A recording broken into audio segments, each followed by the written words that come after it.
কুরবানির পশু কিনেছে, সেই পশুর সাথে কি সেলফি উঠে ফেসবুক, টুইটার বিভিন্ন মিডিয়ার মাধ্যমগুলোকে প্রচার করে দিচ্ছে আমি পশু কিনেছি, কুরবানির পশু।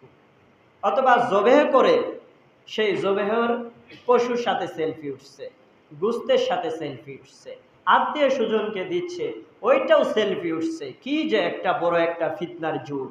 এটা অবশ্যই নিন্দনীয়।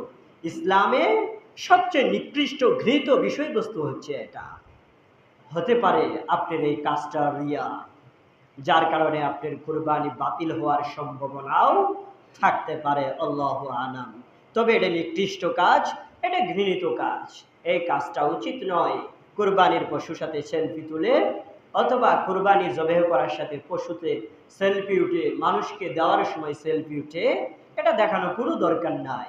কুরবানির পশু কিনেছে, সেই পশুর সাথে কি সেলফি উঠে ফেসবুক, টুইটার বিভিন্ন মিডিয়ার মাধ্যমগুলোকে প্রচার করে দিচ্ছে আমি পশু কিনেছি, কুরবানির পশু।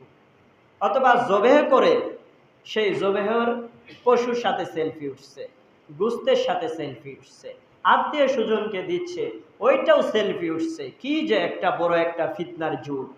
এটা অবশ্যই নিন্দনীয়। ইসলামে সবচেয়ে নিকৃষ্ট ঘৃণিত বিষয়বস্তু হচ্ছে এটা।